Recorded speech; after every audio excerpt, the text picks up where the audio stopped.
Une décision de justice jugée insatisfaisante a engendré courroux et protestations le vendredi 4 avril à Yaoundé. Une coalition d'associations, pas moins de 15 organisations de la société civile mobilisées en présence du ministre de la promotion de la femme et de la famille. Ces organisations ont protesté la sentence rendue le 1er avril 2025 par le tribunal de grande instance du Vouri à Douala suite à l'assassinat le 18 novembre 2023 de l'enseignante Diane Yango décédée sous les coups de son époux. La justice a en effet requis une peine de 5 ans de prison avec sursis et une amende de 52 000 francs pour le mari bourreau. Ce verdict de justice dit injuste et inadmissible questionne le poids des sanctions administrées aux coupables de féminicide ou de violences faites aux femmes. Que disent concrètement les conventions internationales ratifiées par le Cameroun? Que stipulent les lois nationales contre les violences basées sur le genre? Ces textes réglementaires ainsi que les sentences de justice sont-ils de nature à dissuader les acteurs de violences faites aux femmes? Quel regard la société porte sur ces violences? Comment véritablement réduire, voire éliminer toutes les formes de violence dont sont victimes les femmes et les jeunes filles? Twilight vous apporte les éclairages d'experts de divers ordres. Bonsoir et bienvenue. Une pause et on se retrouve bien installés.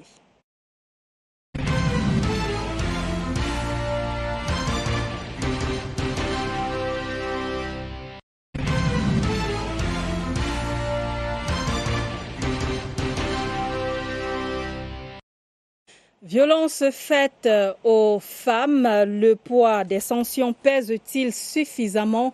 Pour en parler ce soir sur la table de Twilight, maître Wami Batan-Bertil, elle est avocate des causes perdues, présidente de l'association APDDH, Assistance Défense des droits de l'homme, chef de suivi des cas de violation des droits de l'homme, ex-coordonnatrice de l'Observatoire des libertés publiques du Centre. Bonsoir et bienvenue.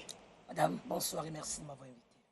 Sur la table du débat, Ngobo Ekoto, féministe, cofondatrice de l'association de lutte contre les violences faites aux femmes, une association déclarée officiellement depuis le 11 novembre 1991. Vous avez 30 ans d'existence, sinon 34 ans, je suis exacte. Bonsoir et bienvenue. Alors, sur la table du plateau de Twilight, autre invité, professeur Claude Désiré Nombissi, psychosociologue. Bonsoir et bienvenue. Bonsoir Madame Issou, bonsoir à tous les co-discutants et bonsoir à vos téléspectateurs. Et puis, last but not the least, Sa Majesté Mbombok Malep Madjamil Maljam, président général de l'association culturelle Mbok Lia. Bonsoir Sa Majesté et bienvenue. Bonsoir, merci de m'avoir invité et c'est un plaisir d'être parmi vous. Alors, 4 jours après la décision de justice rendue sur l'affaire du féminicide de Diane Yango, enseignante morte sous les coups de son époux, vous avez décidé de protester pour souligner votre indignation. C'est bien cela, Ngobo Ekoto, féministe? Oui, nous avons décidé de protester dans le cadre de la coalition avec notre amie ici présente. Il s'agit de porter la voix des femmes pour s'indigner contre une décision, un verdict inique qui n'a visé aucun article du Code pénal camerounais. Parce que le Code pénal camerounais, dans sa section 1, homicide et blessures volontaires, article 275, meurtre, est puni de l'emprisonnement à vie celui qui cause la mort d'autrui. Article 276, assassinat, est puni de mort le meurtre commis avec préméditation par empoisonnement pour procéder au trafic des organes de la victime. Et enfin, l'article 289 de la section 4, homicide des blessures involontaires, dit est puni d'un emprisonnement de 3 mois à 5 ans et d'une amende de 10 000 francs à 500 000 francs ou de l'une de ces deux peines seulement, celui qui, par maladresse, négligence, imprudence ou inobservation des règlements, cause la mort ou des maladies ou incapacités. La peine d'emprisonnement de 6 à 20 ans au cas où l'une des infractions prévues aux articles 227-228 du Code pénal, du présent Code pénal, est incriminée. Lorsque nous constatons que le verdict de Douala, du tribunal de grande instance de Douala, n'a pas été motivé, il n'a pas été motivé du tout. Et nous consacrons, c'est-à-dire que l'État, le ministère de la Justice consacre une forfaiture envers les femmes. Parce que c'est un verdict qui ne se comprend pas. Ce monsieur a avoué sa culpabilité. Il était régulier des faits de violence conjugale. Et le stade suprême de la violence conjugale, c'est la mort. Donc le sursis, là, elle va revenir pour qu'il continue à l'abattre et qu'à ce moment-là, on l'emprisonne pour les peines prévues par la loi du Cameroun. Les juges prononcent des jugements au nom du peuple camerounais. Et le peuple camerounais, c'est qui? C'est la constitution du Cameroun et ce sont les textes et règlements du Cameroun. Donc ici, nous protestons vivement. Nous demandons même que cette collégialité-là soit entendue devant le conseil de discipline de la magistrature. Alors, Maître Wami Baton-Bertil, vous étiez des rangs des protestataires. Pourquoi? Alors, madame, dans un contexte miné, marqué par des féminicides, si nous faisons l'état des lieux des féminicides, ou bien on essaie de comptabiliser à moins de 14 mois, si on dit 1 an plus 2 mois, ou 1 an plus 3 mois, l'année passée, on était à 72 cas de femmes tuées. À ce jour, nous sommes à 15 cas. Donc, c'est un contexte qui interpelle. Et vous savez, dans la chaîne de prise en charge des cas de violence faite aux femmes, figure un maillon essentiel qui est le maillon judiciaire, l'accompagnement ou bien la prise en charge juridico-judiciaire. Et du coup, féminicide, c'est une atteinte à un fait sociétal protégé. Ça crée, n'est-ce pas, un choc collectif. Quand il y a meurtre, même si un individu a plus forte raison sur une personne vulnérable qu'est la femme. Du coup, dans son temps et dans l'espace, il y a eu cette consternation depuis l'année passée, depuis l'année surpassée. Et la consternation appelle quoi? À la protection. On regarde, le Camerounais lambda, le citoyen regarde, attend que justice soit faite. La justice, c'est qui? Qu'est-ce que la justice fait? Elle doit sanctionner. Voilà la mission de la justice, réparatrice, protectrice. Mais dans le cadre spécifique des violences, la société, le citoyen, encore moins la partie civile, ou bien les victimes attendent qu'il y ait réparation. Pas seulement une simple réparation, une réparation qui doit être interpellante, inquiétante, créer un déclic et même une véritable dissuasion. La décision de Madame Diane Yango était-elle suffisante? Est-ce qu'elle pesait? Nous avons dit non. Pourquoi Pourquoi il n'a pas pesé? Pourquoi les sanctions ne pèsent pas? Parce que, effectivement, au Cameroun, dans le système judiciaire camerounais, dans le système répressif, un large éventail d'appréciation est accordé au juge. D'appréciation des faits qui peut qualifier, n'est-ce pas? Il avait été poursuivi pour coup mortel. Qui punit, l'article 278, les coups mortels punissent, c'est-à-dire que la répression va jusqu'à 10 ans d'emprisonnement. N'est-ce pas? Maintenant, plus loin, on entend que le juge a accordé à celui les circonstances atténuantes. Qu'est-ce qui motive ces circonstances atténuantes? Nous n'avons pas vu. Et un téléspectateur nous parle de l'article 93 du Code pénal qui stipule le juge choisit la sanction en fonction de la personnalité du délinquant, des circonstances de l'affaire et de la possibilité d'exécution de la peine. C'est ce que je vous dis. L'âge d'appréciation, n'est-ce pas, dévolu au juge. Il choisit en fonction, comme il veut. Je peux donner 10 ans. Je peux donner 5 ans, je peux, circonstances atténuantes, et comme ça ne suffisait pas, condamnation avec sursis. Quelle dispense, quelle consternation, c'est insoutenable. Nous voulons la réponse efficace, nous voulons des réponses fortes aux questions de féminicide. Vous comprenez? Nous nous sommes réunis parce que, dans cette attente de la réponse forte, notre regard était tourné vers les juridictions, vers le juge, mais nous avons, n'est-ce pas, c'est-à-dire qu'on a vu nous sommes déçus, en effet. C'est un véritable scandale, une véritable déception, un véritable fiasco. Parce qu'effectivement, nous avons compris que ça, sûrement, ce n'est pas la faute du juge. Le juge a un large éventail d'interprétation. Les juges, est-ce qu'ils s'approprient de la question des violences faites aux femmes? Les juges, les questions de routine, tous les jours ils punissent des meurtres. Et puis ils sont habitués à punir, Donc la sensibilité du juge dans cette affaire n'était pas vraiment impliquée. Mais on doit être tout de même clair sur cette question, de dire que la sentence ou le verdict rendu était rendu conformément à la loi. Ah non. Non.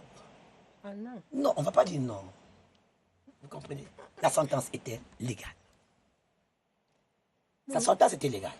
Parce que, effectivement, coup mortel, article 178, de 6 à 10 ans. Oui. Maintenant, le juge, dans son interprétation, dit circonstances atténuantes. Il a dit que le juge soulève un fait justificatif. Circonstances dépendant atténuantes, qui peut être, lorsque pas? le coupable a avoué. Attendez. Non. Maintenant, Non. qui peut? Parce que les magistrats. Circonstances, le fait, Permettez à maître d'expliquer, vous allez Les rebondir. magistrats sont formés. Ils ne sont pas Je formés vous viens. pour, formater leurs convictions intimes.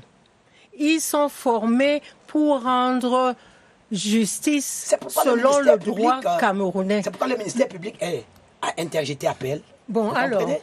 Depuis même le ministère public à l'audience devrait le faire. On rend justice au nom du peuple camerounais, Circonstances pas en son propre nom. atténuantes. La loi a bien défini les faits justificatifs. Légitime défense, état de nécessité. Est-ce que c'était une question, est-ce qu'il était menacé? Mais nous voyons que cet homme même qui a avoué, il a plaidé coupable, et c'était un délinquant d'habitude. Parce que les témoins ont dit qu'habituellement, il frappait sur cette femme. Il y a même un enquêteur qui nous a avoué, n'est-ce pas, dans une enquête à Bonanjo, que la femme, effectivement, se plaignait chaque fois d'être rouée de coups par son mari. Donc, sur le plan social, monsieur, n'est-ce pas, le bourreau était un délinquant d'habitude, entre parenthèses, un récidiviste. Donc, en aucun, je ne vois pas en quoi, et d'ailleurs, on ne justifie pas la violence, on ne peut pas justifier le meurtre. Le meurtre doit être puni, à plus forte raison, le meurtre d'une femme. Alors, autre question à vous poser, maître. Est-ce la première fois qu'une décision de justice rendue dans ce genre de cas, des féminicides, notamment au Cameroun, fasse bruit? Sinon, à ma connaissance, oui, c'est une décision inédite. Dans les affaires de féminicide? Oui, c'est une décision inédite. D'accord. Alors, qui fera jurisprudence vivement. L'arrêt Django fera jurisprudence. Nous le souhaitons. Non, qu'elle ne fasse jurisprudence. Parce elle que le fera automatiquement. faire jurisprudence, cela veut dire que les juges vont donc prendre l'habitude de condamner les assassins. Non, puisque... Selon ce verdict, c'est ça la jurisprudence. Puisque l'affaire est en appel, le juge de l'appel doit rendre son arrêt. Et nous comptons sur la justice, nous avons confiance en la justice. Le ministère public a interjeté appel. en appel, le rendu, n'est-ce pas, du tribunal, sans influencer la justice, le rendu du juge d'appel fera automatiquement, n'est-ce pas, jurisprudence. D'accord. Alors, professeur Claude Désiré Nombissi, psychosociologue, quel est votre regard de cette affaire qui fait grand bruit? Disons d'entrée de jeu que, en termes d'être humain, quand un être humain est tué, et je ne pense pas qu'il y ait une forme d'équilibre ou de compensation. Parce que la seule compensation possible, ce serait été la résurrection de la personne qui est décédée. Et moi, le regard de la psychosociologie, nous disons d'entrée de jeu que c'est très triste de constater qu'une femme peut être tuée par son époux. Parce que la symbolique de l'époux, sur le plan psychologique, c'est la protection. C'est l'amour, c'est la sécurité. C'est-à-dire que la femme va vers l'homme pour chercher la sécurité, pour chercher le soutien de l'autre, pour se mettre avec lui et fonder une famille. Alors, vu sur cet angle-là, chez nous, c'est très très difficile de concevoir qu'un homme peut tuer sa femme. Mais les statistiques, comme disait Maître, sont extrêmement alarmantes. Elle n'a peut-être pas voulu entrer dans les fonds baptismaux sur le plan international. C'est 85 000 femmes qui meurent, qui sont mortes en 2023, tuées par leur époux, par leurs proches. Et c'est pratiquement 10 femmes qui meurent, une femme qui meurt toutes les 10 minutes. C'est pratiquement 60% des femmes qui sont tuées par leur époux. C'est très très grave également. Alors maintenant, pourquoi ça devient un sujet de psychosociologie? Pourquoi vous m'avez invité? Vous savez que depuis un certain temps, nous sommes en train d'aller vers des postulats, le postulat de l'égalité des sexes. Malheureusement, est-ce que les hommes ont cédé à l'égalité des sexes? Est-ce que les hommes ont d'abord compris ce que c'est que l'égalité des sexes? Beaucoup d'hommes n'ont pas compris. On a l'impression que c'est une histoire de femmes. La notion d'égalité est beaucoup plus prônée par la femme. Et lorsqu'on a dit égalité des sexes, on devrait comprendre la posture des hommes. Et moi, en tant que psychosociologue, je l'enseigne dans les amphithéâtres. Dans les questions de la relation, c'est difficile d'avoir l'égalité.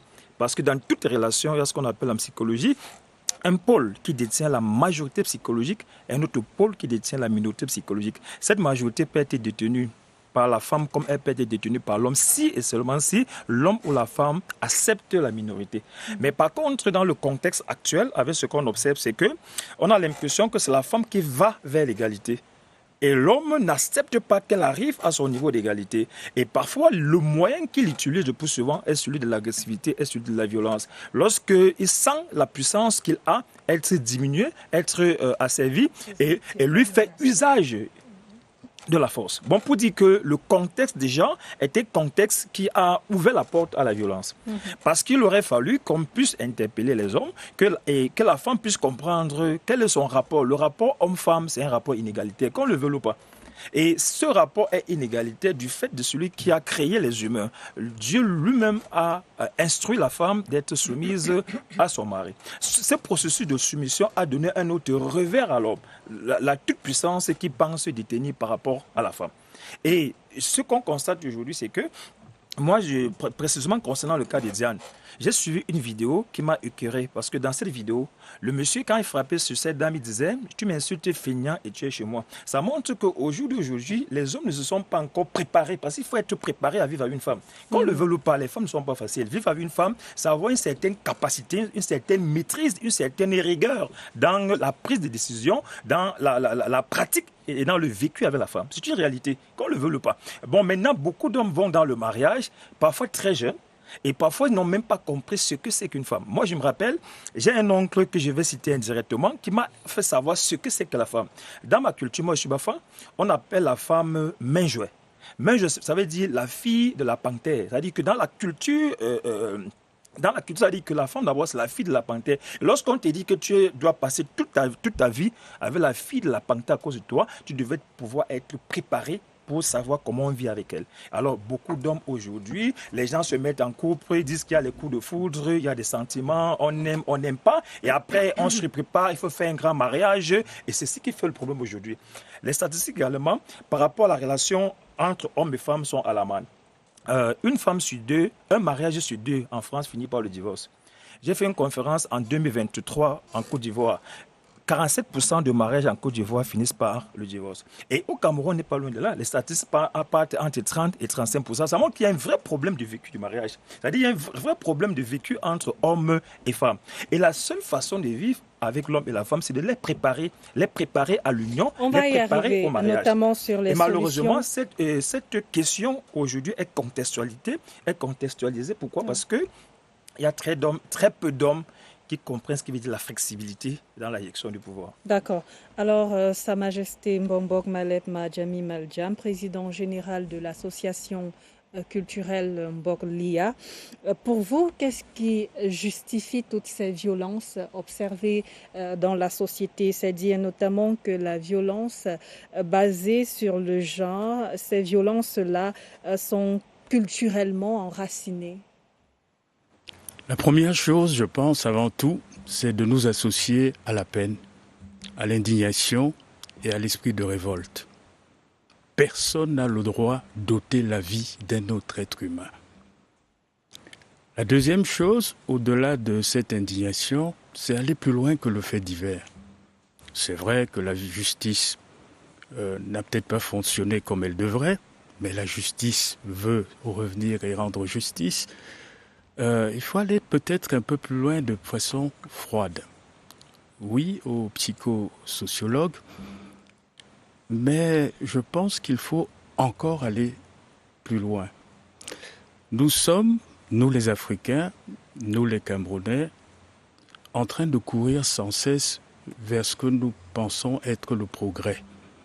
Cette illusion de progrès fait que nous quittons notre univers d'origine pour nous retrouver dans un univers où en réalité nous ne nous retrouvons pas. Qu'un homme, qu'un être humain tue un autre être humain, dans nos cultures et dans nos traditions, c'est un délit tellement grave qu'il était très rare. Et moins nous nous appuyons sur nos fondements, plus nous remarquons que nous sommes perdus en tout et pour tout. Nous imitons les autres, nous nous comportons comme les autres, nous nous sociabilisons comme les autres. Conséquence, nous nous retrouvons dans les mêmes fléaux que les autres. La famille doit prendre sa part de responsabilité.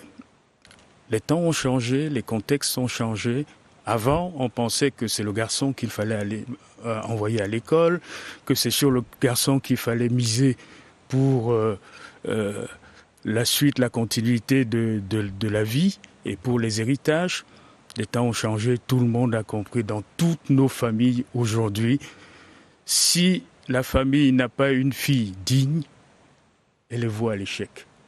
Donc la part des femmes et la responsabilité des femmes, contrairement à ce qu'il y paraît, est de plus en plus importante et de plus en plus reconnue. À côté de ça, c'est vrai que les comportements de débauche, de violence augmentent. À mon avis, ils augmentent parce que l'incivisme en général augmente. Ils augmentent parce que la famille n'est plus ce lieu où le lien social, où le respect mutuel se tisse et avec lequel l'enfant grandit pour être un adulte responsable.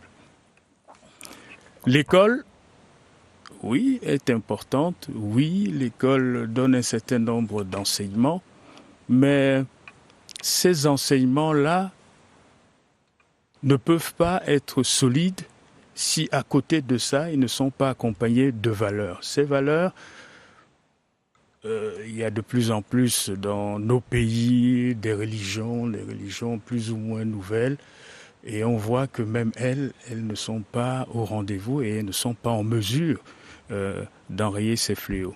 Je crois que la tradition a toutes ses vertus et a toute sa capacité de gérer des fléaux comme celle-là si nous en prenons conscience et si nous interpellons la tradition. Dans aucune tradition, Bombok, ici au Cameroun. Mais dites-nous, que prévoit la tradition dans ce type Je de dis cas? dans aucune tradition. Regardez la génération que nous sommes et regardons nos propres parents. Est-ce qu'on a vu notre père taper notre mère? Jamais. Pourquoi? Parce qu'il n'était pas énervé. Pourquoi? Parce que la femme n'est pas aussi énervante qu'elle était à l'époque. Non, c'est parce que la femme, comme l'homme, vous me posez la question sur la tradition, la vie, c'est le symbolisme du chiffre 9. 9, c'est 4, le chiffre de l'homme, et 5, le chiffre de la femme. En fait, il faudrait dire l'être humain mâle 4, l'être humain femelle 5, l'être humain tout court 9. À partir du moment où on n'est plus en capacité d'assumer sa dimension d'être humain et de se réfugier sur le genre, les dérives commencent à arriver parce que tu sois 9 ou que tu sois 5, tu es responsable de 9. Et les processus de mariage, les codifications des mariages dans toutes nos sociétés sont des garants et des garde-fous pour que, justement, la femme ne soit pas l'objet d'un individu, mais le bien d'une communauté que la communauté veille, suit comme la prunelle de ses yeux. Maintenant, ces codes-là sont détraqués. Maintenant, les référents de ces codes, les responsables de ces codifications ou les garants ne sont pas toujours en capacité d'assumer. Ça donne donc que personne risque de pouvoir faire face. Que chacun joue son rôle. À la famille, son rôle. À l'école, son rôle. Mais bon, comment est-ce que la tradition gère ce genre de cas? Là, ça relève de 3 choses en fait. La première chose, quelqu'un a ôté la vie à quelqu'un d'autre. Donc, je n'entre pas là dans les détails ici, mais c'est codifié et il y a des rites. 1, pour punir. 2, pour laver et rééquilibrer le cours de la société. 2, un homme ôte la vie à la fille d'un autre homme. Là aussi, c'est codifié, puisque les 2 individus qui sont mariés et femmes sont aussi ressortissants de familles qui ont fait allégeance, qui ont mangé la chèvre ensemble. Donc, c'est un 2e niveau où l'affaire se règle. Et puis, il y a un 3e niveau, il y a des jugements et des tribunaux, des cours de justice traditionnelle et patrimoniale, où la société, le clan, la famille qui traverse le problème se réunit et tranche.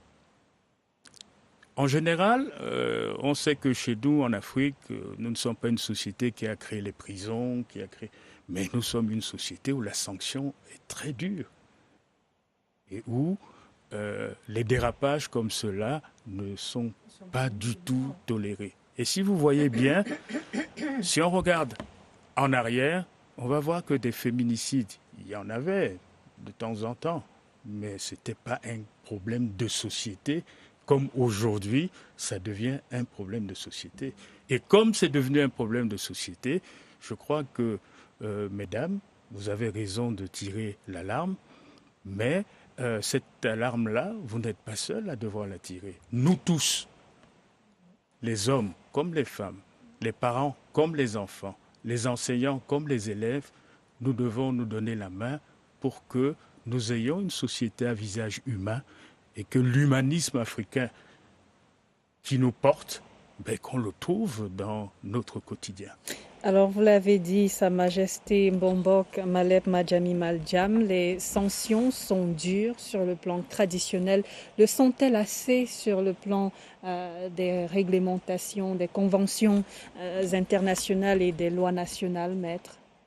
Vous savez, en matière pénale, chaque pays a son ordonnancement juridique en matière pénale. Mais cependant, le Cameroun a souscrit et a ratifié beaucoup, n'est-ce pas, d'instruments juridiques internationaux consacrant la protection même des droits des femmes. Vous comprenez? Il y a la fameuse Convention internationale contre les discriminations légales des femmes, Ce n'est pas une convention où les questions de répression ou de féminicide, ça ne figure pas hein, dans ces conventions. Ça traite les matières civiles et non les matières pénales. Nous avons n'est-ce pas, le protocole de Maputo, qui est la charte africaine des droits de l'homme et des peuples relatif à la protection de la femme, relatif aux droits de la femme. N'est-ce pas, il y a tout un artère des droits des femmes qui sont illustrés, que ce soit les droits à la participation politique, à l'autonomisation, le droit à l'héritage. Les questions d'égalité sont beaucoup, n'est-ce pas, illustrées dans toutes ces conventions. Maintenant, en matière pénale, le corpus juridique de chaque État, notre code pénal, le dernier, date du 12 juillet 2016, notre code pénal, si on s'en tenait seulement à l'existant, la présidente a lu l'article 275, le meurtre est puni jusqu'à la peine de mort. On parle même d'autrui. Ce qui cause la mort à autrui. Vous comprenez? Donc même si on s'en tenait seulement ça doit être une circonstance aggravante. Mais en l'état, il n'y a pas votre femme. un texte spécifique consacrant, n'est-ce pas, la protection des droits des femmes au Cameroun. Il n'y a pas de texte spécifique reprimant les féminicides. Il n'y a aucun instrument juridique, n'est-ce pas, au Cameroun, en longtemps, n'est-ce pas, qui reprime et qui protège spécifiquement la femme comme pour le compte des enfants. Mais le code pénal, il y a, dans le cadre de la répression, on s'en tient seulement meurtre, homicide volontaire, les coups mortels. Voilà, c'est pourquoi nous sommes vraiment navrés que, se référant à l'existant, qui est le code pénal actuel au Cameroun, le juge pouvait aisément prendre une sanction rigoureuse, inquiétante, n'est-ce pas, dissuasive, et même pouvant créer une véritable alerte et sensibiliser les masses pour que le futur bourreau, n'est-ce pas, sache en quoi s'en tenir. C'est cela. Vous voulez ajouter quelque chose, Ngobo Ekoto, féministe? Oui, merci beaucoup de me redonner la parole. Je voudrais d'abord pouvoir revenir sur un des propos du sociologue. Vous avez dit les femmes revendiquent l'égalité. On ne revendique aucune égalité. Nous sommes différents. On revendique l'égalité des droits. Nous sommes dans un pays où il y a une constitution. Le préambule de la constitution le dit. Nous sommes égaux en droit et en devoir. Nous ne revendiquons pas l'égalité de sexe. Nous revendiquons l'égalité des droits et des droits sociaux aussi, et des droits économiques et des droits politiques. Nous ne sommes pas là pour, nous façonner, n'est-ce pas, à l'image de l'homme. Très souvent on dit, les femmes viennent d'ailleurs de Mars. Il a dit, la fille de la panthère. Dans nos traditions, chaque communauté, déifie la femme. Pourquoi? Parce qu'elle est porteuse de vie. Sans la femme, il n'y a pas de vie. Entre deux femmes, il n'y a pas de vie. Entre deux hommes, il n'y a pas de vie. Il n'y a la vie qu'entre un homme et une femme. Donc ici, ne nous parlez pas d'égalité de sexe. Moi, je tiens à ma différence. Je porte une maternité et j'espère que dans un jour prochain au Cameroun, on va donner la gratuité à l'acte d'enfantement des femmes. Parce que c'est nous qui peuplons nos sociétés. Si une femme n'engendre pas la vie, il n'y a pas de société. Donc, et je voudrais terminer sur ce que ma sœur a dit tout à l'heure. Le 13 février dernier, l'Union africaine a adopté à l'unanimité une convention sur la lutte contre les violences faites aux femmes. Nous espérons qu'avant la fin de la session prochaine à l'Assemblée nationale, que ce texte soit ratifié. S'il est ratifié, il pourra nous aider à combattre ceux qui ne veulent pas respecter le code pénal. Le Cameroun a ratifié.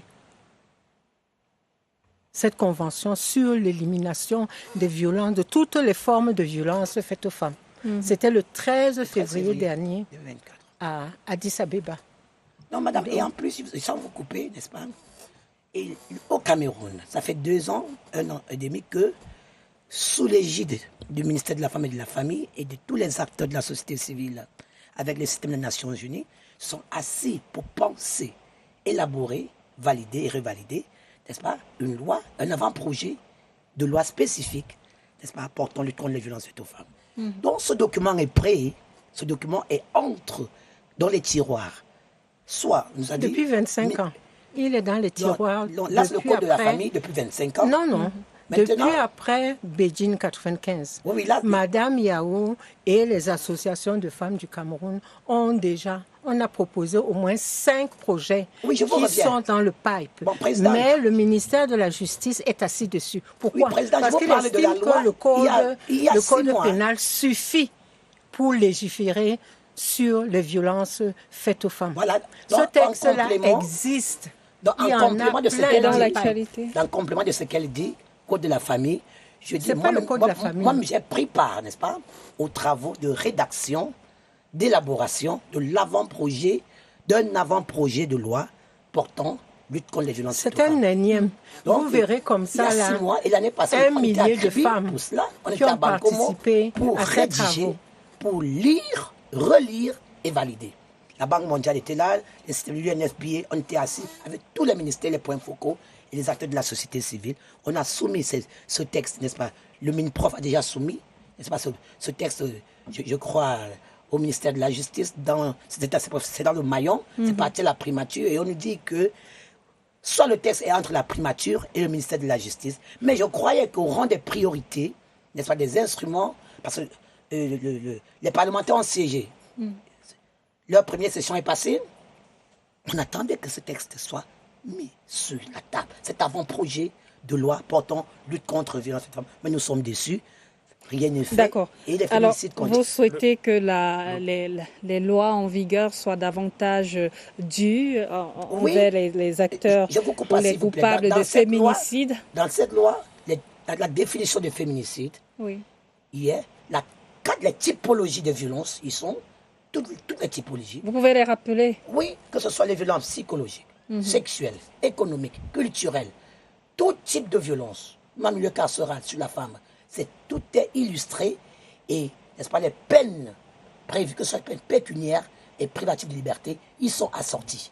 Donc c'est une loi qui vient et aucunement le magistrat ou le juge n'aura pas de choix, puisque le juge applique la loi, il n'y aura plus besoin d'interprétation, c'est une loi claire. Cette loi vient même élarguer la question des circonstances atténuantes en cas de violence ou de féminicide perpétré sur une femme par le partenaire intime. D'accord, vous êtes entendu, mais au-delà de la loi, est-ce que la loi soit-elle aussi dure qu'on voudrait qu'elle soit? Est-ce qu'elle suffirait à elle seule pour dissuader les acteurs de J'y arrive. féminicide? Le prof a été interpellé, je vais le laisser répondre tout à l'heure, mais qu'il me permette, pour lui laisser toute la latitude de répondre, de revenir sur 3 points. Oui. Attention à la loi et à la loi positive. Attention à la sanction. Oui, il y a des lois partout. Les délits sont codifiés. Mais la réalité reste têtue. Oui, de se battre donc pour que les lois évoluent. Mais le c'est une nœud du avant-première. problème, Ce sera une avant-première. j'y arrive, mais le nœud du problème est de comprendre que notre société camerounaise est en train de se détraquer. Attention à vous, mesdames. Vous êtes des victimes, c'est vrai. Mais vous êtes des responsables au premier chef. C'est pour C'est ça vous que qui nous avez prenons le la bâton, parole. c'est vous qui avez le bâton d'éduquer. Prenez vos responsabilités aussi. bâton Gémir, et agir. la carotte. Voilà. Donc, c'était le deuxième Ça, point. c'est encore des préjugés. Excusez-moi, vous avez parlé, laissez-nous carotte, aussi un peu parler. de bâton. C'est pas des préjugés, vous avez la responsabilité, l'homme et la femme, d'éduquer les enfants. Ah bon. Oui, Et la femme. donc, Et Merci, maman. Troisièmement, pour être juste, encore une fois, personne ne peut remettre en cause le combat que vous menez. Personne, puisque c'est un combat juste. La question est maintenant de savoir, est-ce que l'arrêté judiciaire suffit à soigner les maux de la société? Non. Il est important, il faut que nous ayons cette borne-là, mais si nous nous bornons à nous en tenir qu'à ça, on est complètement hors sujet. Je vous signale que beaucoup de femmes, et là aussi, je ne tiens pas statistique, mais prochainement on verra ça, beaucoup de femmes assassinent leur mari. Oui, continuez. Oui. Continuez. Beaucoup de Insuffisant. femmes assassinent leur mari par fait de violence.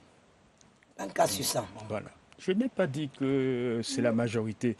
Je dis simplement que nous sommes dans un contexte où nous devons nous éduquer mutuellement. Et un contexte où nous devons équilibrer notre société pour que chaque maillon de la société joue pleinement son rôle et ait pleinement sa place dans la société qui est la nôtre aujourd'hui. J'ai, il y a quelques jours, été choqué, comme vous allez l'être peut-être. Il y a un chef traditionnel, ici à Yaoundé, qui nous appelle à l'armée, qu'il est au poste de police, au commissariat, et qui demande au chef de venir l'assister. On m'interpelle, je dis, mais un chef, bon, comme d'autres collègues, je m'y rends. Je vous passe les détails, mais il a eu un problème, une altercation dans un bar. Et il estime que les gens du bar lui ont manqué de respect. Nous-mêmes, tous les chefs qui étions là, l'avons appelé pour lui dire, mais mon ami, toi tu es dans un bar. Au bar, les problèmes du bar sont les problèmes du bar. Les gens viennent pour se saouler, pour boire, pour... Le père est au bar, la mère est au bar, l'homme est au bar, la femme est au bar. Tout le monde boit et tout le monde se retrouve dans un cycle d'agressivité qui est hors norme. Ça ne justifie pas, encore une fois, qu'un homme prive la vie à un autre homme, qui plus est, et je suis d'accord que c'est une circonstance aggravante, sa propre femme. Mais la société est en train de s'électrifier. Et la déperdition des valeurs est visible. Donc, mesdames les féministes, aidez-nous à sauver la société, pas simplement en croyant que la raison est d'un côté, mais que nous devons tous être raisonnables. Et être raisonnable, c'est la famille et la société. On vous a suivi, Sa Majesté Mbombok Maleb Madjami Maljam. Alors, avant de vous donner la parole, professeur, permettez à Ngobo Ekoto, féministe, cofondatrice de l'association Lutte contre les violences faites aux femmes, de répondre à cette question posée avant. Est-ce que les lois, aussi dures qu'on voudrait qu'elles le soient, suffiraient-elles notamment à résoudre tous ces problèmes de féminicide dans la société? Nous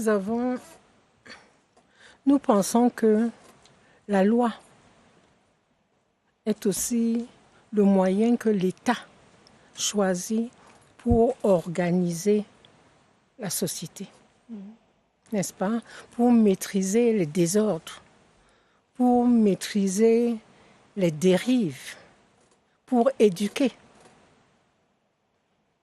Parce que la loi ne doit pas simplement réprimer. Je voudrais vous informer que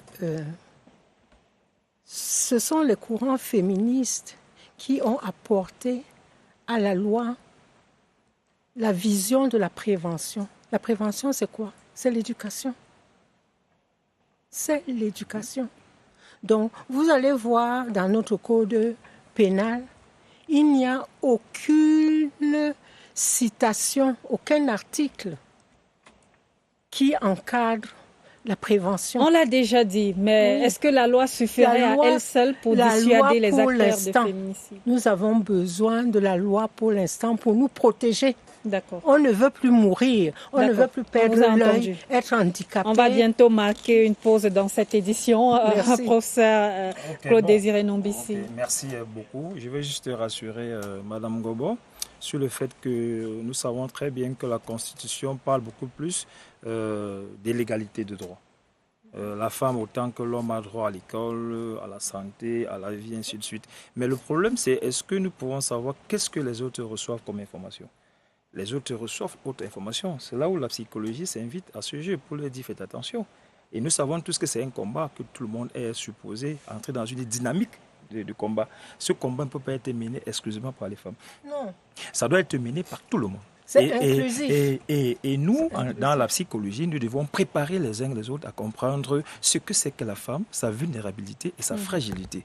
Nous devons amener les gens à comprendre que, comme je l'ai dit, Sigmund Freud l'a dit, lorsque le système est envahi par les pulsions, il devient inefficace. Quand votre femme commence par la colère et les insultes, tout ce qu'elle dit, n'écoutez pas, ne prenez pas ça en considération. C'est nous qui devons enseigner les gens pour le dire. Parce que le plus souvent, comme je prenais le cas de ce monsieur qui dit, tu m'as insulté, feignant, tu vis chez moi. Mais s'il avait raconté un psychologue, on devait évacuer ça rapidement.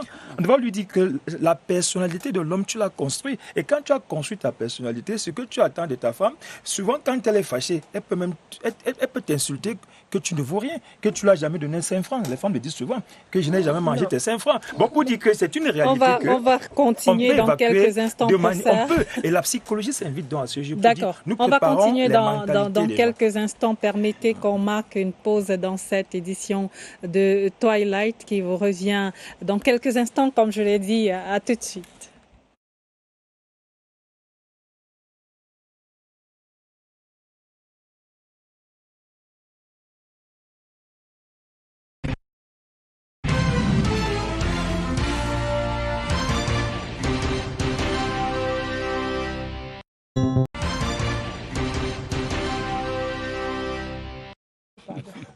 Bon retour sur le plateau de Twilight. Le débat se poursuit sur le thème violence faite aux femmes. Le poids des sanctions pèse-t-il suffisamment? Et professeur Claude Désiré Nombissi, psychosociologue, vous aviez la parole avant la pause. Alors, dites-nous comment faire pour réduire drastiquement, à leur simple expression, voire éliminer toutes ces violences-là faites aux femmes. Je pense qu'il va falloir mettre un accent précis sur la sensibilisation des hommes. Parce que ce sont eux qui sont auteurs de violences. Et parce qu'ils sont auteurs de violences, ils doivent savoir comprendre la femme. Parce que les femmes sont très compliquées et très complexes. Et il y a quelqu'un qui disait que même Dieu qui les a créées, parfois on ne sait même pas comment il va faire pour les comprendre. Bon, elles sont d'abord très compliquées. Alors la deuxième chose maintenant, c'est l'éducation. Il faut vraiment éduquer nos jeunes filles, éduquer les femmes à savoir qu'est-ce que c'est qu'un homme et à savoir comment on vit avec un homme, à savoir anticiper sur la colère et les frustrations de l'homme. Parce que le plus souvent, l'homme rentre du travail, bon, c'est pas plus justifié pour expliquer la violence, mais il faut comprendre que parfois, le contexte est très frustrant et on a parfois besoin d'une femme qui apaise, qu'une femme qui vient mettre encore beaucoup plus de brutalité, de sauvagerie. Vice-versa. Vice-versa, merci. Bon, la société dans laquelle nous vivons aujourd'hui a besoin que chacun puisse savoir quel est son rôle. Et je le dis encore et ouvertement, il n'y aura jamais d'égalité entre les hommes dans un ménage. Que la femme sache quelle est sa place et que l'homme sache quelle est sa place. Peut-être hors du ménage, il y aura toutes les formes d'égalité, mais dans un ménage, il n'y aura jamais d'égalité parce qu'il y a une seule personne qui aura la majorité psychologique et l'autre subira tout simplement. Alors, Ngobo Ikoto, féministe, cofondatrice de l'association de lutte contre les violences faites aux femmes, vous, dans votre combat au quotidien, quelles sont les solutions que vous proposez? Nous faisons un plaidoyer fort, pas uniquement depuis le décès malheureux de Diane. Diane est pour nous une figure emblématique parce qu'elle a touché tous les Camerounais. Mais les femmes meurent au Cameroun en silence depuis de nombreuses années. Donc nous pensons que les hommes féministes doivent enfin se montrer, être visibles pour enfourcher ce combat-là avec nous. Il faut une grande mobilisation sociale venant de toutes parts, des traditionnels, des spécialistes de la connaissance de l'être humain, comme de l'esprit de l'être humain, comme les psychosociologues. On a besoin de tout le monde pour reconnaître que la violence faite aux femmes est c'est un crime. Nous voulons une société non violente. Nous ne voulons pas d'une société violente. En démocratie aujourd'hui au Cameroun, les femmes ont le droit de demander une loi spécifique contre les violences faites sur leur corps. Parce que d'abord, ces violences sont commises sur notre corps. Quand on parle de violence conjugale, le féminicide n'est pas une violence. C'est le stade suprême de la violence conjugale. Une gifle, un coup de poing, une raclette, une assiette jetée contre le visage. C'est ça la violence conjugale quotidienne que les hommes qui battent. Ce n'est pas tous les hommes qui battent les femmes.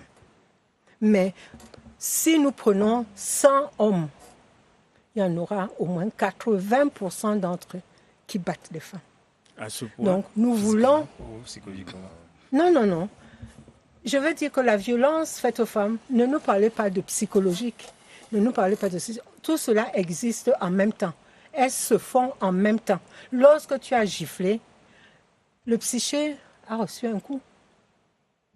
Vous comprenez? Donc, toutes ces violences sont réunies chaque fois dans la relation conjugale. Parce qu'ici, nous parlons des relations conjugales. Le féminicide, c'est dans la relation conjugale. Pas seulement le mari. Ça peut être un compagnon. Un vient, on reste. C'est dans la relation conjugale. Donc, on peut les disséquer. Le viol existe aussi là. Les formes de sexualité qu'une femme ne peut pas accepter, ça existe aussi là. Donc, on ne peut pas disséquer. C'est entendu, mais alors, quelles sont les propositions? Les propositions que nous faisons, c'est que d'abord, nous voulons une loi. Nous sommes fermes là-dessus, nous voulons une loi. Le ministère de la Justice est assis sur cette loi. S'ils veulent, ils n'ont qu'à introduire dans le code pénal camerounais. Vous ne pouvez pas le dire avec certitude. Autre solution? Je le dis avec certitude parce que ça fait 25 ans. 25 ans que nous avons travaillé sur de multiples propositions. Et lorsque ces propositions-là partent du ministère de la promotion de la femme, autre proposition, on n'a plus assez de temps. Au ministère de la Justice. Autre proposition, c'est qu'il est déjà temps aujourd'hui que l'État aide les femmes qui consacrent leur temps à aider d'autres femmes. Nous n'avons pas de centre d'hébergement dans ce pays. Parce que lorsqu'une femme veut quitter son mari, elle va aller où? Vous avez dit tout à l'heure que Diane a voulu partir, on l'a ramenée toujours chez elle. Il faut que l'État prenne ses responsabilités, qu'il crée des espaces où les femmes peuvent être en sécurité, où personne ne viendra plus les battre, ni les menacer, parce qu'elles sont protégées par l'État. Donc, autre proposition, c'est que les ministères concernés, le MINPROF, vous connaissez le budget du MINPROF? Pas plus de 15 milliards de francs. C'est un ministère pauvre parce qu'il s'occupe de la femme et de la famille. Pourtant, la femme et la famille sont le socle de la société camerounaise. 15 milliards. Cela fait combien d'années qu'on augmente le budget du ministère de la promotion de la femme et de la famille? Vous êtes entendu, maître Bertille Ouami Batan, avocate des causes perdues, présidente de l'association APDDH, Assistance Défense des droits de l'homme, chef de suivi des cas de violence des droits de l'homme. Quelles sont vos propositions? Rapidement, avant les propositions, je voudrais dire que le droit à la vie est un droit sacré, consacré par les instruments juridiques internationaux depuis la Déclaration universelle des droits de l'homme. que ce soit dans la CEDEF, que ce soit dans le protocole de Maputo, qui est l'instrument phare qui protège la femme sur le plan africain, le droit à la vie est un droit sacré, inaliénable et intangible. Donc, nul ne peut ôter la vie à autrui. C'est pourquoi le Code pénal a réitéré tous ces instruments. Quelles sont, n'est-ce pas, les propositions? Nous sommes là. Madame Ngobo a bien, n'est-ce pas, embrayé sur l'urgence, j'insiste sur ce mot, l'urgence pour l'adoption, l'entrée en vigueur de cet avant-projet de loi, n'est-ce pas, portant Violence faites aux femmes, lutte contre les violences faites aux femmes, c'est un avant-projet fort. Je ne parle pas du Code de la famille qui date de 25 ans, je parle de cette loi spécifique que le ministère de la Famille a portée il y a 6 mois, 1 an et 6 mois, et que nous étions nous-mêmes acteurs sur la table pour y penser avec d'autres magistrats. Quelles sont les propositions? Il faut former, sensibiliser les magistrats, le personnel judiciaire, toute la chaîne, n'est-ce pas, sur la question de violence. N'est-ce pas, le cas Gian Yango est interpellateur, n'est-ce pas, ça appelle à la formation, la sensibilisation, un véritable recyclage du personnel de la chaîne judiciaire. Quelles sont, n'est-ce pas, les propositions? Impliquer les leaders traditionnels dans la chaîne de lutte contre les violences. Très important, n'est-ce pas? Le leader traditionnel a son approche, n'est-ce pas, d'apaisement. Il peut prendre ses méthodes pour rétablir une société paisible et juste. Quelles sont les propositions? La masculinité positive. Pendant que le psychologue, professeur, vous avez parlé de chacun connaît sa place, mais je parle plutôt de déconstruction. L'heure est à déconstruire. Il faut tout déconstruire pour les générations à venir. Déconstruire, savoir respecter l'autre. Masculinité positive, c'est-à-dire allier les hommes, éduquer le petit garçon à désormais ne pas savoir qu'il doit grandir, que mon père m'a appris que c'est moi le chef, tu dois faire ça, si tu ne fais pas, je te frappe, je te tue. Voilà. C'est ça, cet esprit patriarcal, beaucoup de jeunes ont grandi avec. Donc la génération à venir, il faut les éduquer au respect de la dignité de l'autre, n'est-ce pas, le respect doit être partagé, la dignité, tout cela doit être, n'est-ce pas, transmis, vulgariser les instruments juridiques, n'est-ce pas, vulgariser, éduquer les masses, que ce soit le domaine académique, universitaire ou bien familial. Quelles sont les solutions? En bonne pratique, je vous ai parlé des bonnes pratiques, le cas de Mama Colette. C'est un film puissant et c'est un film vrai, n'est-ce pas? Ce court-métrage qui a été fait en RDC Congo, c'est la police qui va vers la population, c'est la police qui va vers les cas de violence. Quand une femme a dénoncé la violence, qu'elle veuille ou pas, parce que les femmes au Cameroun, on m'a dit, il paraît que quand la femme porte plainte, après elle dit, je ne veux pas qu'on en fait mon mari, je ne veux pas qu'on convoque mon mari. On ne veut pas savoir cela. Un cas a été dénoncé, police judiciaire, faites une descente musclée et puis interpeller le bourreau pour faire saigner, n'est-ce pas, pour arrêter la saignée. Madame Dianyango, elle avait dénoncé, mais il paraît qu'elle l'a dit, que je ne voudrais pas, et la belle famille lui a demandé de rentrer en famille, pourtant sa vie est menacée. Famille, quand vous sentez la menace, quand il y a atteinte sur l'intégrité physique d'autrui, s'il vous plaît, dénoncez, faites attrait la personne à la police ou bien chez le procureur de la République. Voilà. D'accord.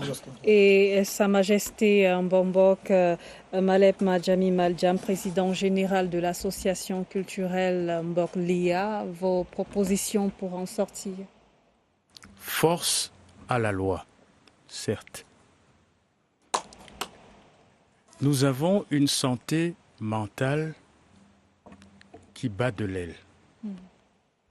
Les Africains, nous les Camerounais, nous sommes malades dans nos têtes et nous ne le savons pas toujours.